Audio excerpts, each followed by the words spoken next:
the beginning of the end. We're in our last lesson on the doctrine of sin, and already covered a lot on, what is sin, the nature of sin, sin as a violation of the law of God, particularly the moral law of God, the concepts of antecedent and consequent righteousness, particularly the idea of retributive and remunerative justice. And the significance here is that, again, we mentioned Habakkuk 1:13, God cannot approve evil, and there is an absolute necessity of divine justice by the very nature of God, because God cannot look upon wickedness with favor, otherwise he would not be a good God. So there must be consequences and ultimately retribution for sinning against God and doing these immoral things that harm God and others.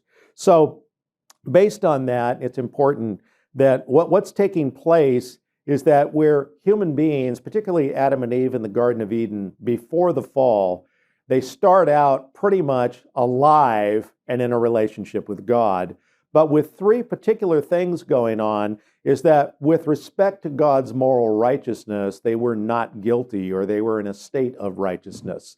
With respect to God's love and affections, again, they were arguably children of God. They had a type of intimate fellowship with God that human beings were supposed to have, that again, parent-child type, very intimate mentoring, and their natures were correct. Their hearts were right in the sense they were oriented to God, desiring God, and wanting to do the things of God.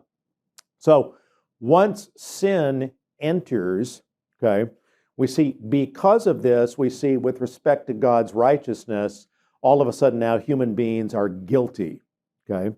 So before God's bar of justice, we stand in a state of culpability or guilt, having violated the law of God. James 2:10 says that even if you keep the whole law, if you violate it at one point, stumble in one point, you're guilty of all, okay?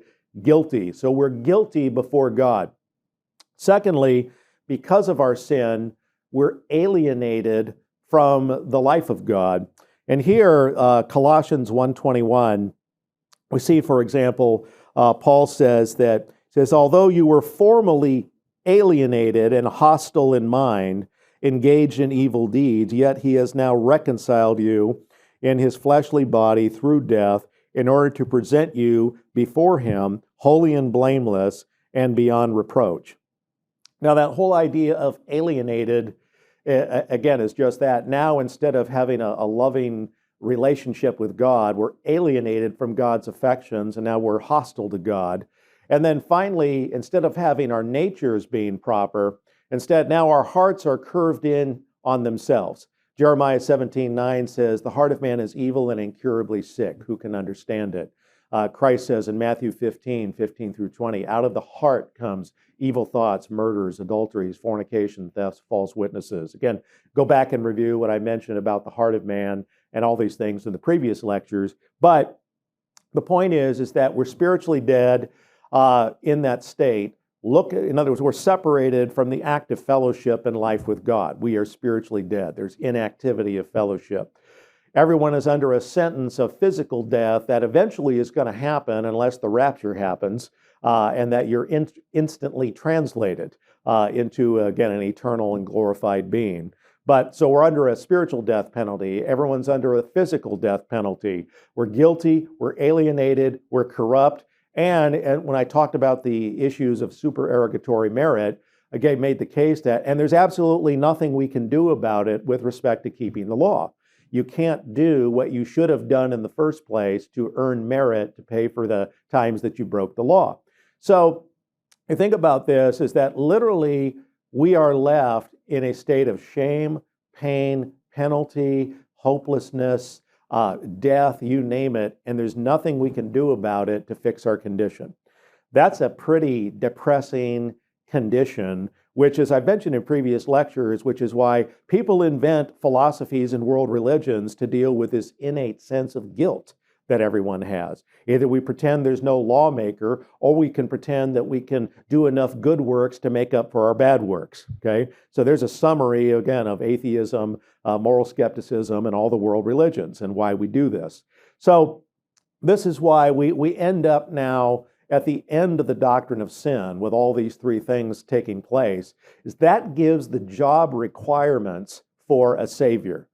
Again, important here to note that God does not owe us forgiveness. God does not owe us mercy. He owes us justice. If God did not give us what was due to us, then God would be unjust, and He's not. But then what we see here is that if we are going to be saved at all, if the penalty for sin is going to be paid at all, and it can't be paid for by us, then it necessitates or it follows that it must be paid by another. Okay? And as I've already mentioned in talking about the doctrine of sin, if it's going to be paid at all, since the ultimately salvation and the Christian life is all about having an ongoing loving relationship with God, it has to be paid by or borne by the offended party in our sin. So this is why as we move forward to Christology, what we need is someone who is the offended party who can actually satisfy divine justice in our place and bear the harm. Hence, as we'll see when we move to the first stages of Christology or ontological Christology, is that what we need is a person who can actually die spiritually, die physically, and in fact, bear this debt or this demerit that we owe to God because of our sin. So this sets us up for the fact that we need a God-man to save us. And I'll cover that at the beginnings of our Christology section. So see you in Christology.